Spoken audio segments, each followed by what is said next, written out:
I think we should have an open relationship. Yeah, I was thinking the same thing. Let's definitely do that. With our cars. Oh, flex car. Yeah, that's what I meant too. FlexCar is the first and only month-to-month car lease. Swing from a Wrangler 1 month to a Prius the next. FlexCar. You drive everything.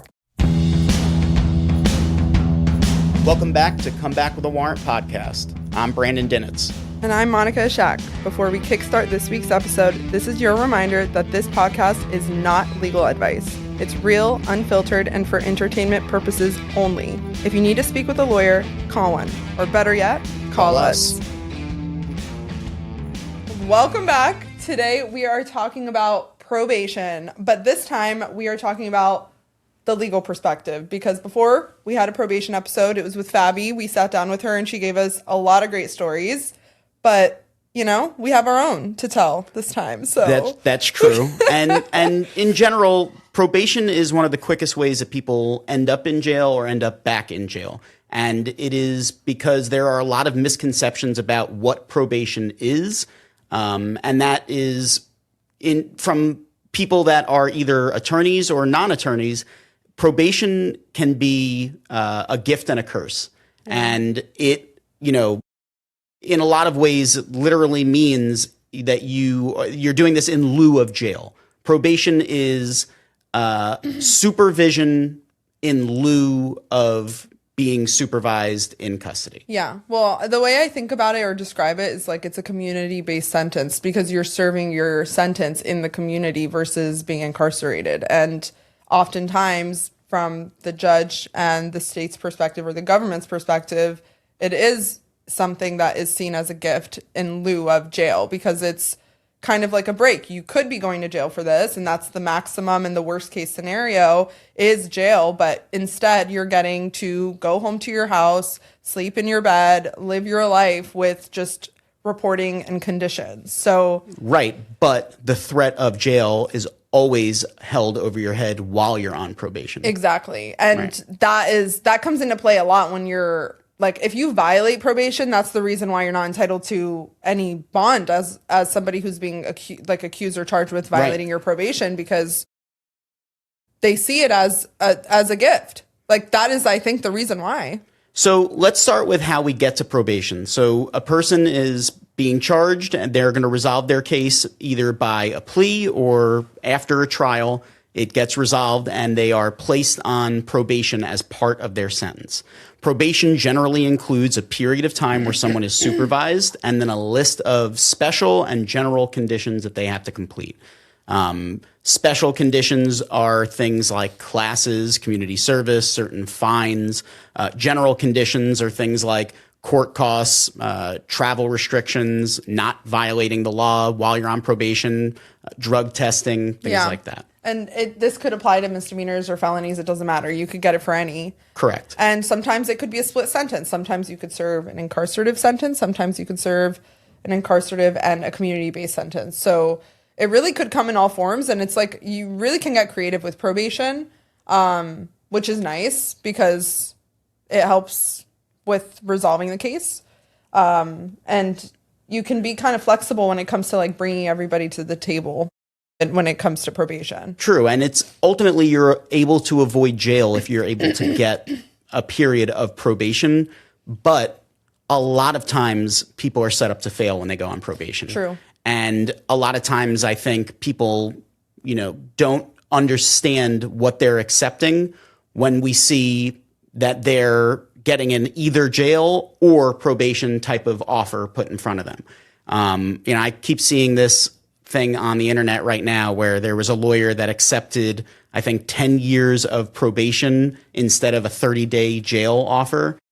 A lawyer was the one that... Well, a lawyer on behalf of his client, with his client. And the client and the lawyer are standing together, and the guy, put a post up on social media thanking his lawyer for getting him this deal.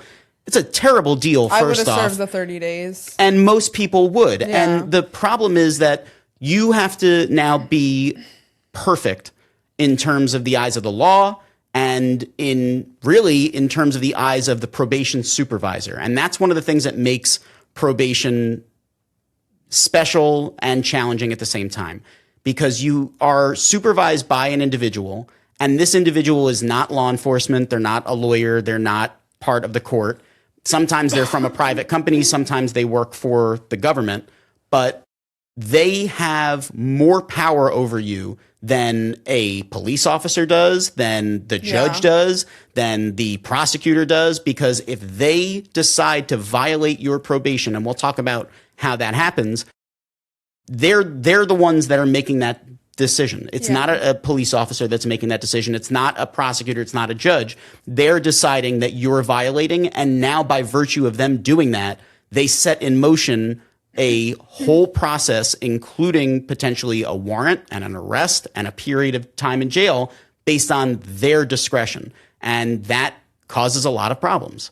Yeah. And that also comes, like, I think it becomes more problematic when there's problems between that individual and the person who's being supervised. Like, if you come in hot with like an attitude, or that probation officer already has an attitude because they just like hate their lives, or they have a million files that they have to deal with and supervise all these people, they're going to come in with this, like, you know, they're not going to get along, and it's not going to be like anything fruitful, you know? And then at that point, it's going to be, you're living under the threat of being violated every single time you have a conversation with this person, because there's an issue every single time.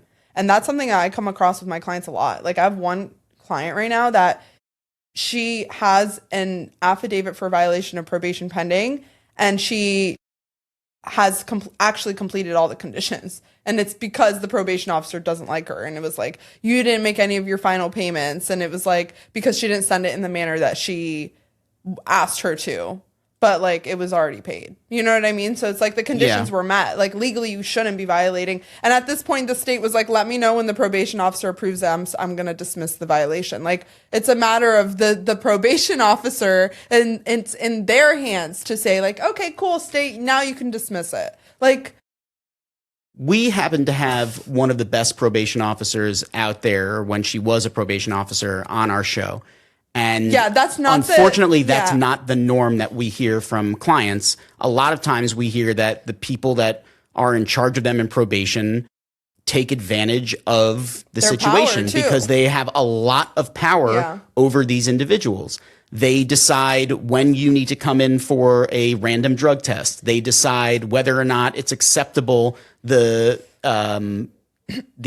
classes that you've completed, the community service hours that you've completed, whether or not it was an acceptable location that you went to for the community service hours. They approve all of that. And if they're in a mood, or if they don't like you, or if they're judging you for some reason, it's too bad. You better kiss up, and you better do exactly what they say. Otherwise, you're going to wind up in jail. Well, I initially even handled this situation was because I got this from previously. She had asked me to file a motion to modify probation because the probation officer was not approving her community service. But it was always like, I don't know, any nonprofit, like, that was never an issue. So then I had to get literally a modified thing from the court, an order from the court saying, yes, she can do her community service hours here. Like, why do we have to go through all this? Yeah, I've had multiple times where there have been probation officers where I have needed to email their supervisor at probation with them on the email, asking if probation had changed policies that were in place, or if there was something that I didn't know about in the law that gave them new authority and new powers, because I had clients that felt like they were being targeted or weren't able to live their lives without these additional restrictions that were being put in place by a probation officer, not by the court, not by the judge. It gets ridiculous at times dealing with, and I see this happen routinely. Yeah. It's like a common thing. Yeah, and this is not something, when I was a prosecutor, this was not something that I was ever aware of, because you don't really deal with them in that way. No, I dealt with putting them on a plea, or doing the paperwork to get them on probation initially, and then if there was a violation, then I would see the violation. Yeah, the legal part of it. You wouldn't really see like the part of like the back end, because a lot of the back end, when you do get violated for probation, is you're representing the client at that point. So you're handling like all of the administrative parts of it as the defense attorney. You're sharing, with the state and the probation officer, all of the documents that show that it was successfully completed. There are no issues. And if there is an issue where they're saying, no, this is not, that's when you are the one that knows the law. Hey, is there a change in policy? Because there is not a change in the law. I'm not sure why there's an issue here, like what you did. But it's just like, I don't know. It must be like a power trip or something, because they do this all the time. And Fabi is definitely the exception. She is not the rule. Like I would say most of them are not like that. So, and this is not to say that people don't violate their probation, because a lot of people do reasons, violate their probation for real reasons. Yeah. If you're on DUI probation and you're being tested for drugs and alcohol, and you test positive for alcohol or drugs, that's on you. That's a real violation. Like, you knew you shouldn't have been doing that. Those aren't the things that we're talking about. Yeah, we're talking about like, oh, you didn't submit your paperwork. Like, correct. We're talking about these four emails showing that we paperwork submitted issues. paperwork. Right. Exactly right. Exactly right. Or communication issues between the probation officer and the individual. But that leads into what we were going to talk about next, because when you do violate, they have to violate you for the law says that it has to be willful and material or substantial violation. So if you can't pay a cost, let's say, they would have to show that you have the ability to pay, whatever the fees were for your costs associated with probation. And like that's what differentiates like willful. A technical violation and a material violation. That's what I was going. When we're talking about a violation, so you get to the end of your probation and you still have court costs associated. That's not going to be the type of violation that's going to put you back in jail. That's going to be the type of violation that you would have to go in front of a judge, and the judge really will make kind of a decision at that point whether or not they think that's a significant violation, or the money that you owe should go into a judgment against you, and then you would just pay it down the road and they can close out the file. A more substantial version of the costs violation is when there's restitution involved. Yes. If a person is required to pay restitution and they don't pay restitution over the course of probation, then the court and the prosecutor are going to be more inclined to try to figure out, did you have the ability to pay while you're on probation, and did you make unnecessary payments? There was somebody that when I worked at the state attorney's office, this person doesn't work there anymore. This person's now a judge. But when I was at the state attorney's office, someone that trained us was teaching us about the violations and teaching us about the, if you get to a point where someone hasn't paid restitution the entire time they were on probation, and you now have to say, okay, well, did this person have the ability to pay?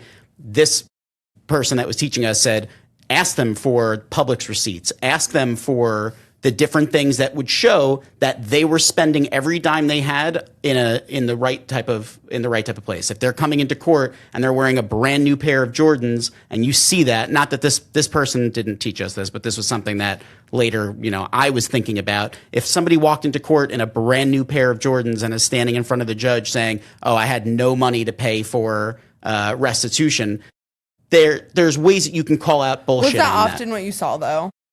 Not when it came to costs. Yeah. Not when it came to costs, no. Yeah, I often saw that people who had the ability to pay restitution did. Yeah. When it came to restitution, for the most part, yeah. When it came to court costs, there were people that didn't pay court costs that I would then see in court, and I knew they were not spending all of their money on with the essentials. Costs, right. They could have probably paid back some of the court costs, which that's a thing for a lot of people. So that wasn't really pay for it themselves and otherwise it'll suspend their license, right? Correct. So at that point, they have to deal with the consequences, and it's not your problem. But right. But for things like restitution, that one, if people aren't paying it, then the court is going to try to figure out whether or not you did have that ability to pay, and that's more of a substantial violation. But then when we're talking about the significant violations of probation, things like getting arrested for a new crime, testing positive for drugs or alcohol.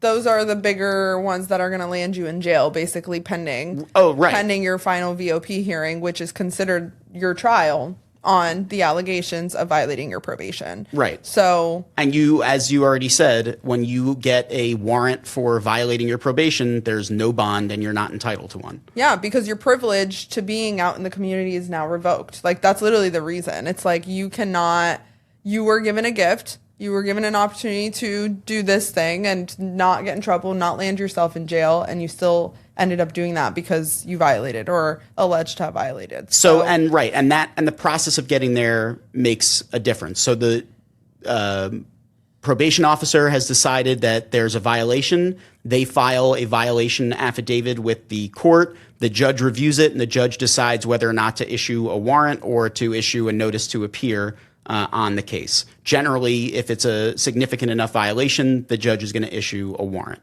Now, and it's a no bond. A no bond warrant, Yeah. right. Now, the state attorney's office has to prove at your violation of probation hearing, your final hearing, whether or not your violations are substantial, willful, and material violations. Yeah. Okay. So one of the big differences between this process and the normal criminal process is the burden of proof changes.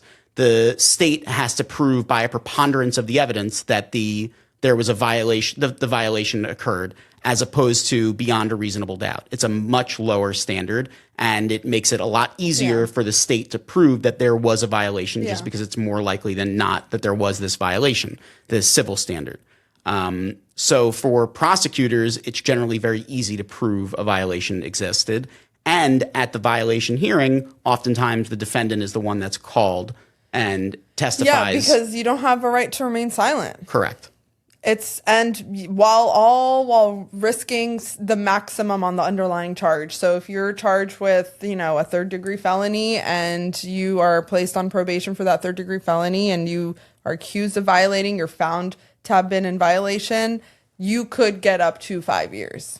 Now, that, is it. There's so many other factors that come into that, and we've talked about that with sentencing, and that's like a whole nother conversation with like the score sheets and stuff. But that's such a big deal because you usually are like entitled to remain silent when your freedom's on the line, and when it comes to final violation of probation hearings, the state can call you as a witness against yourself. And right. You would Generally, they're calling the probation officer. They're calling the person and then, themselves. Well, I've had a final violation of probation hearing where my client was on probation for a misdemeanor, and it was a domestic battery, I think, or violation of injunction or no contact order, but I believe it was a domestic battery. Anyways, he was on probation. He picks up a grand theft auto, and the allegation is that he stole his grandfather's car. And he lived with both his grandparents, and the allegation was that their keys were hidden or locked inside of his one of the bedrooms in the house. And the state proceeded on the final violation of probation hearing, and we ended up going forward on it because the state was asking, I think, for like 364, and he hadn't been convicted, and it was like a global offer or whatever. To deal with the new case as well with the grand theft auto. Long story short, we ended up having basically a mini trial on the grand theft auto. Did this happen or not? And both grandparents came in. They didn't speak English. We had interpreters present. It was like this whole trial. And the judge was the one that was obviously deciding if he had violated. And the arrest alone, like the law says, the arrest alone is enough to violate probation. So it didn't really technically matter that we did all this, but they needed to prove that it was a good arrest. So they had to go through the entire, basically, investigation, which is a mini trial. So at the end of it, he was found to be in violation, but he was given time served. So it gave like more finality to the case. Because it showed that it wasn't like a random grand theft auto. Even if it did, it was like, it ended up being like, he took the keys from his grandparents. Exactly. It wasn't like he went out and just stole a car. Right, a little right. bit different. So it's exactly. So when the judge heard that, she was like, okay, you can get out now, because he wasn't able to get out pending the hearing because he was in custody on no bond. So that's like kind of I know I said a lot, but that was like kind of a crossover of like being in custody, no bond on a misdemeanor for violating your probation, and pending a case that's in felony court, and you can't post bond on that case because you're being held no bond on this case. So if you post bond on that case, you're not getting your credit and you're not going to get out. So there's no point in actually posting bond. So that's also another, I guess, fact you guys could know. This reminds me of a story. I once had I was a prosecutor, and there was a violation of probation. This is a good one. So we are going to have a hearing, and we have the hearing on a final violation of probation. This was one afternoon. The only people in the courtroom, it was me, it was the defendant, there was one deputy, one person from the court clerk's office, and the judge. And we have a quick hearing. I don't even know if we had the hearing, and I think it was just sentencing on the violation of probation. And the judge asked me what my position was. And for whatever reason at the time, I was requesting that the person get a period of jail. They had not done anything that they were required to do. It was DUI probation. They hadn't done anything at all that they were required to do. Those are the worst. So I requested a period of jail, which was just standard for what we were doing at the state attorney's office. And that's what you get. You didn't do anything that's what is asked for. Yeah. So I asked for a period of jail, and the judge looks at the defendant and made the decision to give way more jail than I was asking for. And the same judge. And the defendant looked at the judge and said, "Oh, hell no," turns around and books it out of the courtroom. And I mean, this was like track star speed fast. I had never seen somebody move this quickly through the courtroom. The deputy, who was so sweet, this older guy, just goes, "Wait, no, stop, don't." And it was too late. And the guy had booked it through the court. The guy runs into the stairwell. He's going down like different flights of stairs. The deputies are all radioing to each other, so they like know where he is in the stairwell. And less than 10 minutes later, we hear, "Oh, they got him." And I'm still in the courtroom. About 5 deputies walk up holding this guy. He's got shackles on. His like elbows are bloody. His knees are bloody because he like ran and jumped down the stairs, and they tackled him in the stairwell. And he looked at me in the face like, "I want to fucking kill you." Like he was just looking at me like so pissed off. And the judge looked at him and basically goes, "Welcome back. And now we're going to do a contempt hearing." And the judge held him in contempt and sentenced him to 6 months on the contempt and 6 months on the violation of probation. And he did a nice thing and at least let them run at the same time. But it was 6 months that the guy got. And I never forgot that. I had never seen somebody run out of a courtroom after being told they were going to jail. And it was awesome. It was awesome to watch. Just the speed, and then just the deputy just not caring enough to really do much other than just like get up from his chair and go, "Wait, don't!" Like he didn't even move.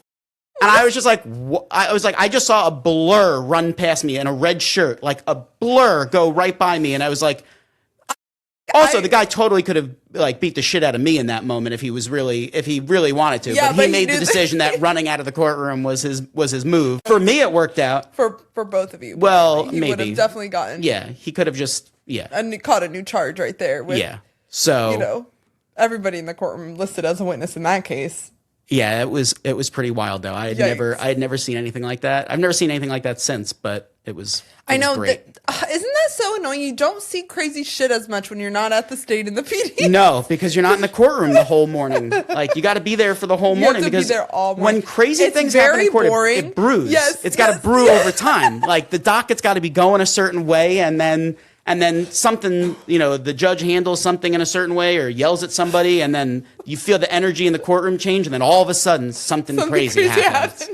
Somebody in the back passes out or overdoses, or someone that's in custody starts getting real rowdy and like yelling. It's so funny because it's like you could only witness it if you're in there seeing the volume of cases that you see. Yeah. If it wasn't for the amount of time you spend in there, you wouldn't probably see anything crazy. No. You know what I mean? No. I mean, and I've gotten to see, there was a fair share of good stories just from seeing things, just being in court all day. Judges holding lawyers in contempt. Like that was always wild. I got to see that happen, but that's not related to this episode at all. But I got to see that happen in court. That was wild because the client had gotten a warrant for failing to appear, and the lawyer was trying to explain to the judge that he had actually gone to that hearing and had signed for the paperwork at that hearing, and the judge basically caught him and said, Lying. "No, that wasn't what happened." Was he mistaken? I believe he was mistaken. This was years ago. However it happened, the judge didn't handle it correctly, and it wound up coming back. It went on appeal, and it was a whole thing. Yeah, that sounds the like- judge remanded this lawyer and was like trying to get him to do like mental health testing and Oh my stuff. goodness! It was wild. Like, It was people wild. could just be like, obviously this is stuff that you could double check, so it's not something No, anybody anybody can. would lie about. Yeah. So clearly, And the this judge and the lawyer individual got was into it mistaken. with each other in the court Hell because yeah! the lawyer was like calling out the judge for being late on the bench often, and I would have judge loved to watch that. the judge called out the lawyer for wearing jeans in the courtroom. Oh my god. Yeah. I've never worn jeans to court. Yeah, this judge said, and next time, counsel, don't wear jeans. It's rude. That was what that The lawyer lawyer said. gets I'm being taken- so careful gets not re- to. gets I'm being, remanded into custody Yeah, right but after. anybody that knows exactly what situation I'm talking about, Well. and that was something. I've never heard about it, and that is crazy. Yeah, So, anyways, probation. yeah. And anyways, back to probation. All the things that lead to jail. Probation. Exactly. Well, I don't know if I've said this before, but I've had a prosecutor tell me, I feel like I've told you this before, tell me that I wouldn't let any of my clients take probation if it was wrapped in a Louis Vuitton bag. And it was because I've heard you say that before. I was like, And I feel like I've told you made that. jokes about that back to you that I think that lawyer just didn't know you well enough or something like that. But I was like, that's so crazy. I was like, maybe because you're offering probation on cases you should be dismissing. Also, if you, especially when we're talking about felonies, if you're putting someone on probation for 3 years, 5 years, 10 years, the odds of them messing up at some point over that period of time is so high that it is, you're almost setting them up to fail. Yeah. The thing is, it's like, it's between that and realizing that it is actually a gift, because when you're talking about felonies, you're talking about prison. So it's like, okay, you could be going to prison for this, but you also have to consider the facts of the situation. Like we were saying, like, is it a real Grand Theft Auto, or did he just take his grandparents' car keys? You know what I mean? Right. Or, like, it just depends. Like, so many things come into play. Their history, their score sheet, like, so many things. So when it comes to felonies, I feel like usually it is longer than a year, and it's hard to, do probation for that long, but the alternative is prison. Yeah, I understand that. And I think that's it. Where it gets difficult It's like is the line between the two. It's like the Yeah. line between realizing that, yes, this is a privilege, but not something that you should just take just because the state is offering it. Because if it's a beatable case, that's something to discuss. You know what I mean? Like, maybe you shouldn't take probation. If the facts are not warranting that, that's also another thing. Like, that's why like PTIs and diversions exist, because some things don't rise to the level that you should. I mean, I think truly those situations should just be outright dismissed, but the state doesn't do that sometimes. Yeah. Once No, it's that's filed, true. it's hard to get dismissed, and sometimes the best way to resolve it is a diversion. But Yeah, but yeah, that's true. I think it gets really difficult when you have situations where someone's being offered a long period of probation or a period of jail, where where someone's like, okay, well, you can have 5 years of probation or 6 months in jail. You start trying to weigh what are the risks, what are the odds that something happens. Totally agree. And that's when it becomes a really difficult situation. Yeah. And oftentimes in those situations, you can't look to the judge to say, Judge, what would you give at sentencing? Because sometimes the judge is going to have to start at a really high point based on the score. That's so true. So those are tough conversations where you have to Yeah. explain to somebody, look, it may be more beneficial for you to do the time, get out, and not have probation than it is for you to have all these years of probation, because something can happen. And with felony probation, you need to go back to the judge for just about every modification you can ask for. And when I say modifications, I'm talking about travel restrictions. If you're on community control, the ability to literally leave your house and go walk your dog, you need a court order for. I mean, things can be very difficult. Just because you're out of custody doesn't mean things are going to be easy. That period of supervision can be very difficult. Yeah. Yeah. And I mean, I was thinking like, but then at the same time, like I said, probation can give you an opportunity to then be a little bit creative with your sentence. Because when you said 6 months or 5 years, I was like, well, what about probation with the only condition being jail as a term and serving it on the weekends? Yeah, until you're done, then you get off of probation. Like, so that's like, right. But if it wasn't but for probation existing, we wouldn't be able to have that type of like conversation. So that's what I'm not saying like, oh, I love probation, because obviously I don't. I do think it's a trap sometimes. I don't think it's always warranted, but I think it's also like sometimes just like a good thing, you know? I think it's also a money grab. A huge money. It's so expensive. Because it's so expensive for you. When you're on probation, you're paying for the cost of supervision. You're paying for the costs of any of the courses or classes that you have to do. And remember, if you don't do those courses or classes, you're going to get violated for probation. So if you don't have money to pay for at least those classes, you're too bad. You're going to get violated. Yeah. That's difficult. Yeah. And that's the thing with DUIs, because that's like mandatory probation. Well, yeah. Oh, and that was what I was saying. And all the courses and classes that you have to complete, especially when we're talking about DUI probation, part of DUI probation is completing the DUI school and then any recommended or required treatment. And I say recommended or required specifically because once somebody completes DUI school, they go for an evaluation, and then this third party decides whether or not they need counseling sessions. And I did counseling sessions in quotes, but counseling sessions that they pick how many this person needs.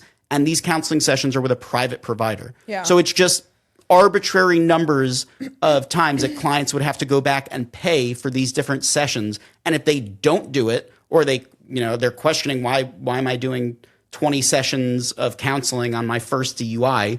Then you're violating your probation. They're asking for them to pay the client to pay them to pay these to do these classes. So of course they're going to want to give them the most they can give them. Correct. And it's that's why I say it's a money grab. And it's the same thing with batter's intervention program, where it's like domestic. Yep. That's like a 26-week program. There's no mercy or grace in like outside of that 26 weeks or whatever. You have to complete it, and it's very expensive. Yeah. And if you can't complete that, and you go to jail. You go to jail.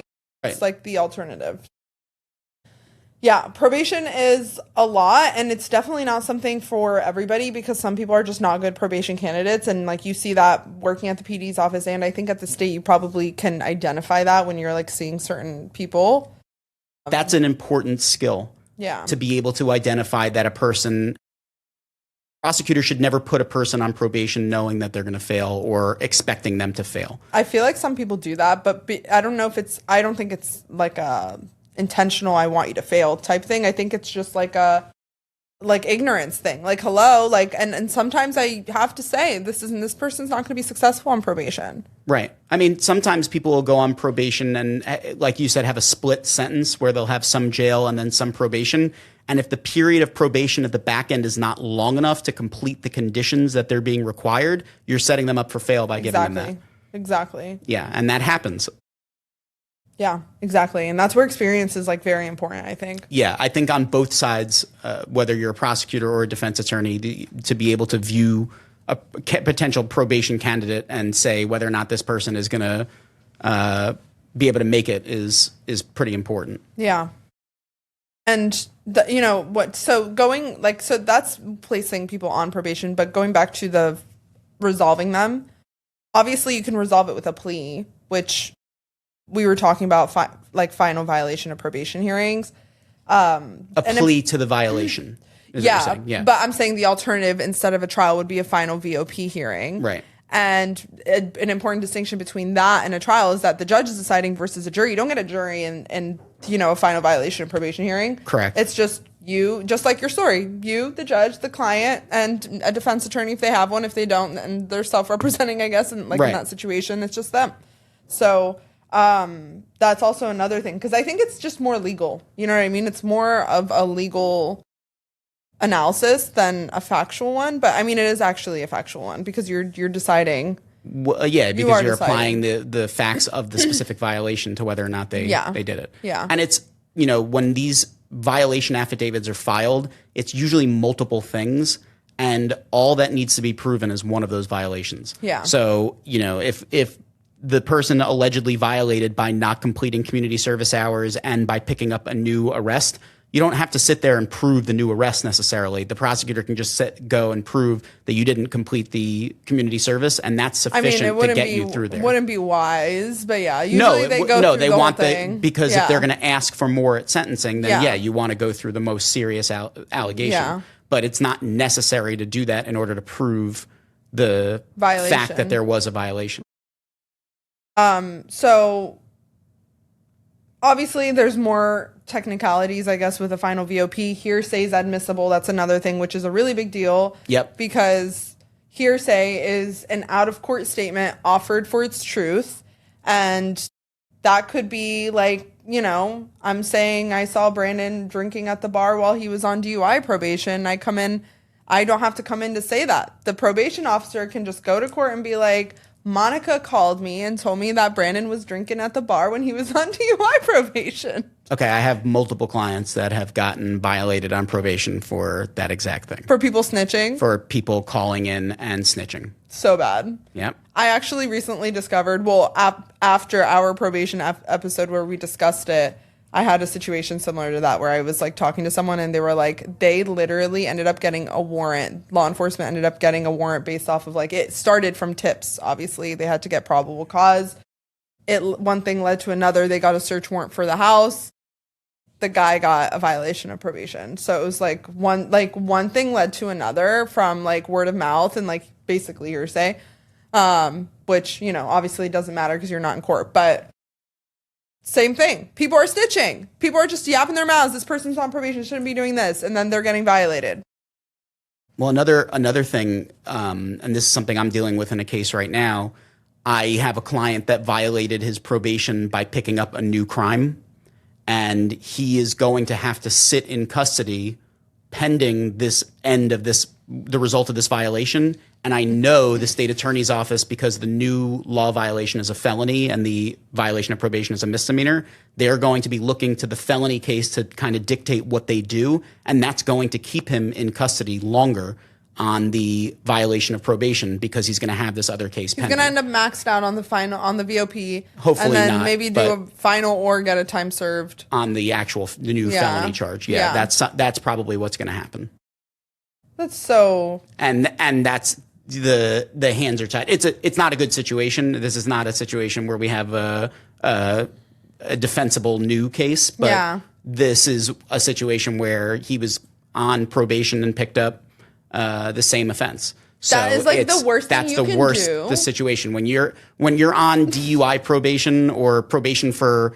Actually, I think it's worse if you're on probation for reckless driving that was reduced from a DUI and you pick up a new DUI on the same time. It's the worst thing. That's the worst thing. Yes. That's the worst because you got a break. When I was a prosecutor and I saw that, I would get pissed because you got a break on the DUI and you now picked up another one showing that we probably shouldn't have given you this break on the first DUI, and they pick up another one. And now when you're charging them with the DUI, it counts only as a first. It doesn't count as a second because their first DUI was reduced. Well, I have a current situation right now, and this will probably get me some hate because I'm representing an individual like this. But you know what? I don't care. Okay. You're over the haters, but not over the haters. Oh, I know. I'm getting so much hate online, but that's not what this is about. I have a client he was placed on probation for failure to register as a sex offender.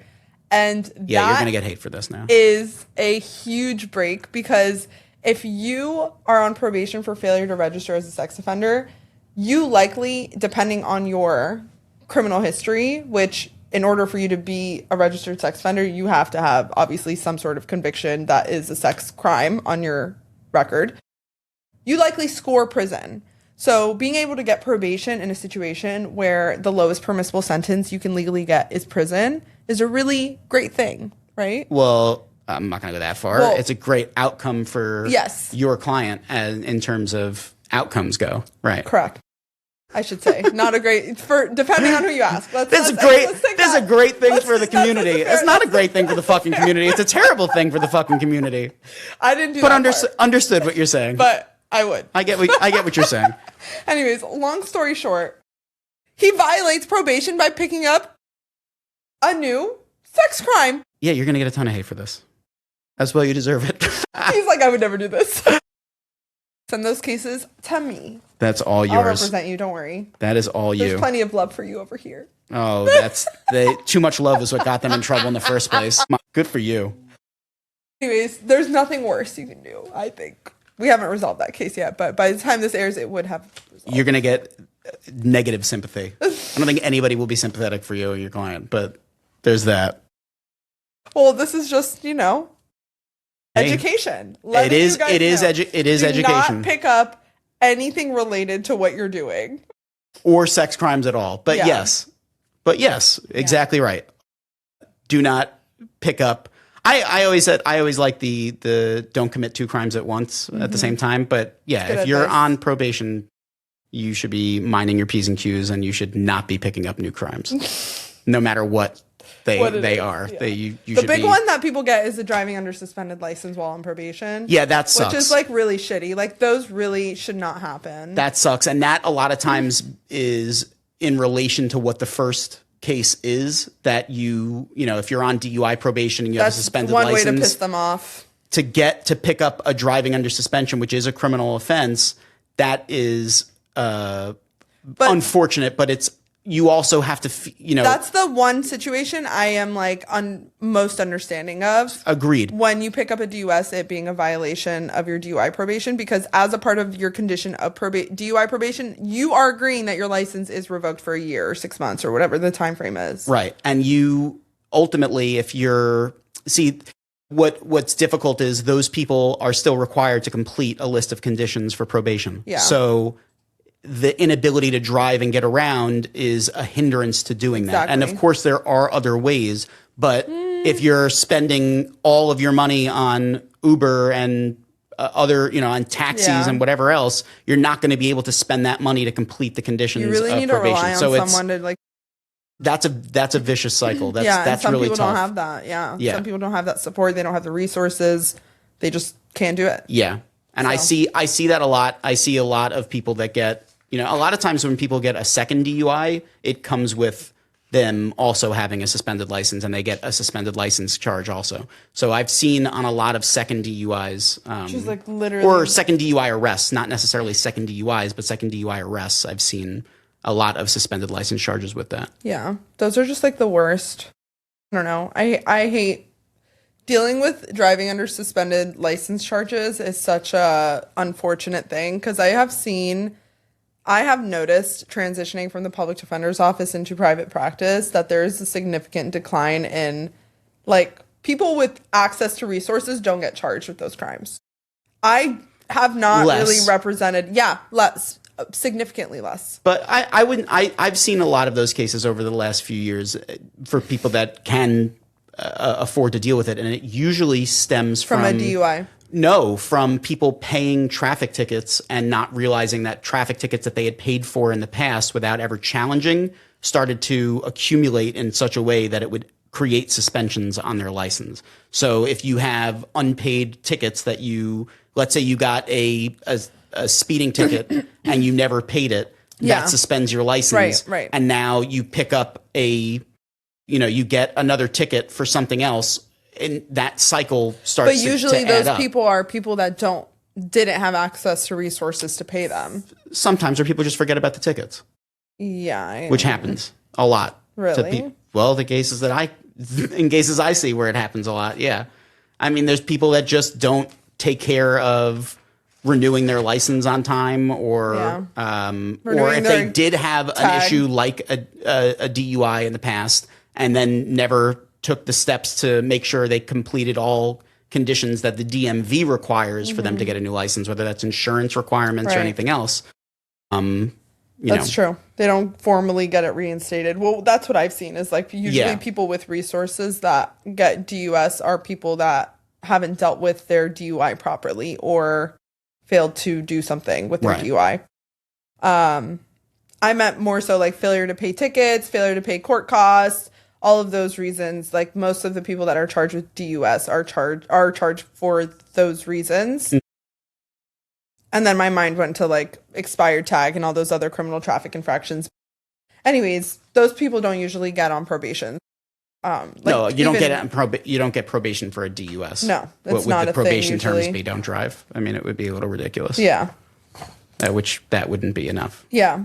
So in terms of like the legal part of violation hearings, we keep saying, willful and substantial. And, willful, you have to, that's intentional. You have to show that they knew and they intended to whatever. And, that you can't make that argument when it comes to like, oh, they didn't intend on getting arrested, because that comes down to the act of like the crime that happened. And that's why the state has to prove that the underlying charge occurred technically. They don't have to show it beyond a reasonable doubt, but they have to show some evidence towards it.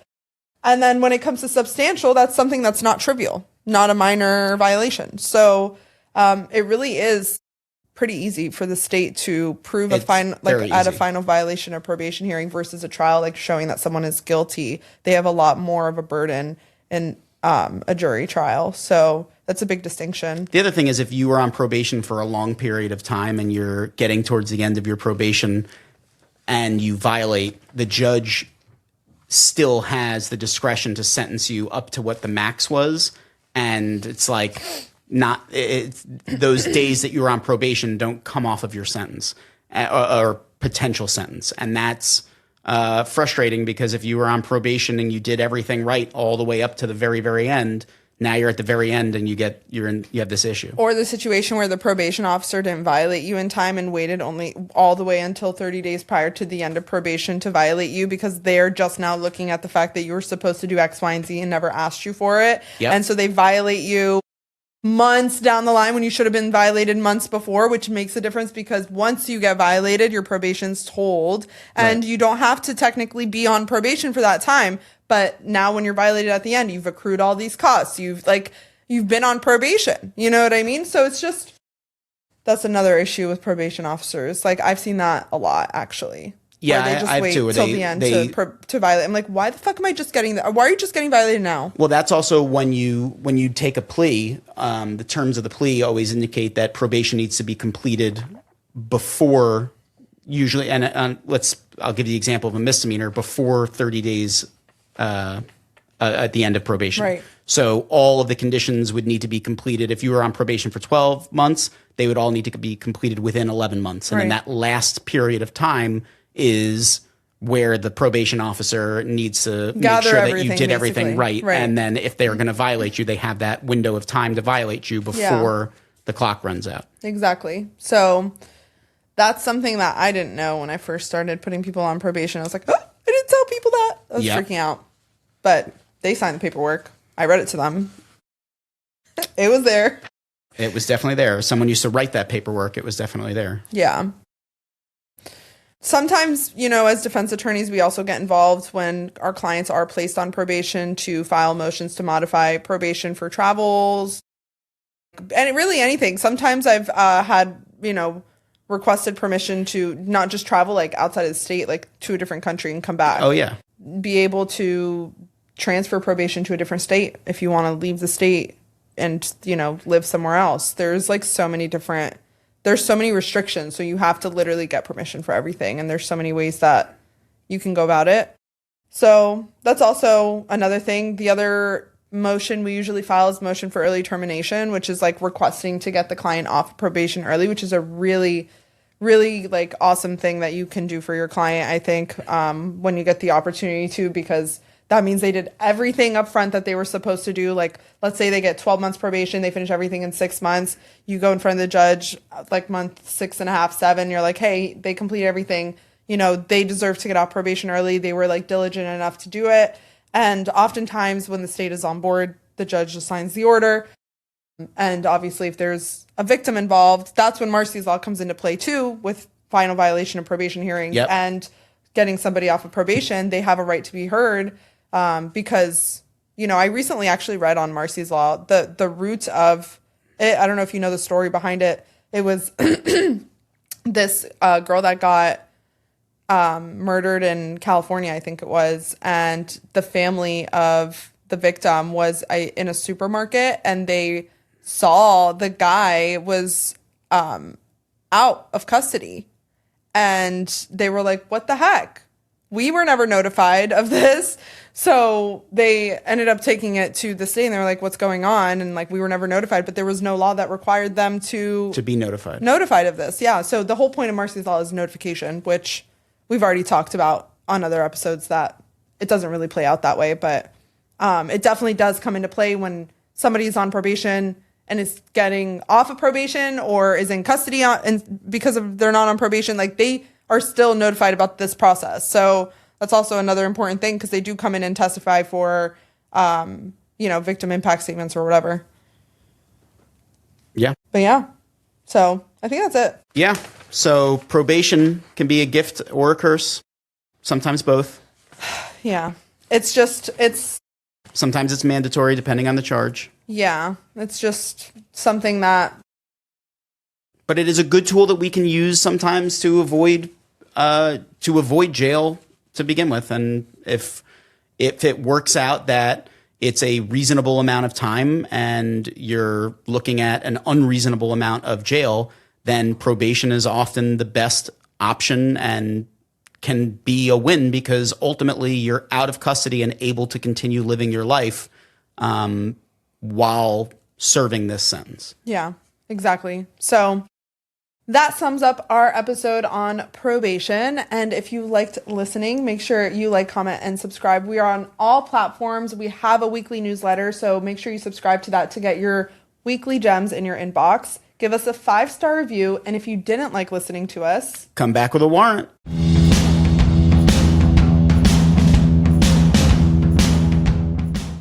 I just bought a new automobile the same way they did in the 1900s when movies were silent. Wow. Well, I just got this Jeep from FlexCar. All my smackaroos go to paying off the hefty value this little gas buggy lost the second I chugged out of the dealership. Toot toot. Okay, well, FlexCar includes maintenance and insurance, and I can switch to an F-150 or Mercedes anytime. What are you, high on giggle juice? Buying a car is supposed to be the bum deal you pretend is the bison's berries. I have no idea what you're saying. The first and only month-to-month car lease. FlexCar, you drive everything.